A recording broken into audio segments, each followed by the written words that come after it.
So the data path is part of the CPU that actually carries out the instructions. It handles all the computations and data transfers that occur.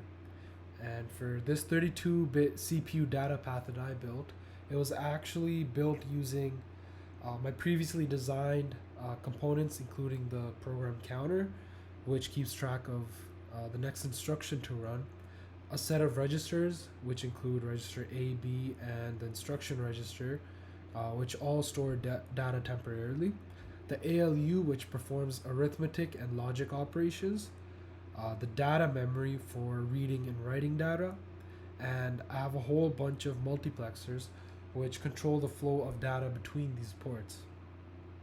And this CPU essentially runs in three steps. The first step being where it fetches the instruction from memory, then it decodes it and it figures out what needs to happen and loads in whatever data if it needs to load in any data, and then finally executes the instruction.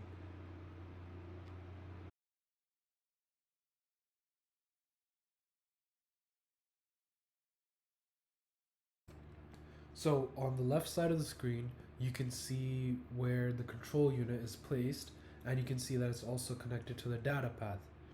And the control unit is a part of the processor that issues commands, and it looks at whatever the current instruction is, and it generates the right signals to the data path.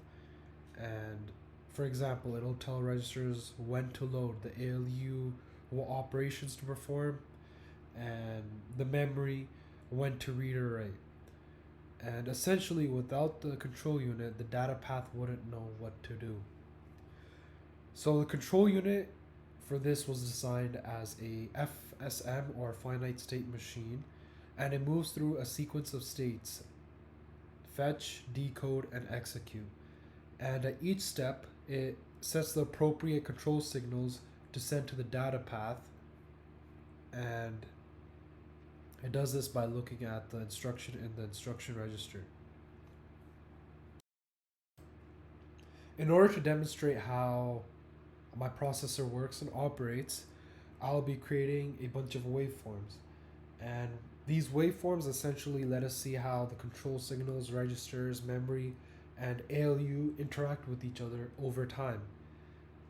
So for each waveform I'll be showing, they each correspond to a specific instruction, such as load A, load B, add or subtract, and illustrate how the data path components respond to the control unit's signals. And by observing these waveforms, we can verify that the data is flowing correctly, registers are updating as expected, and the ALU is performing the right operations.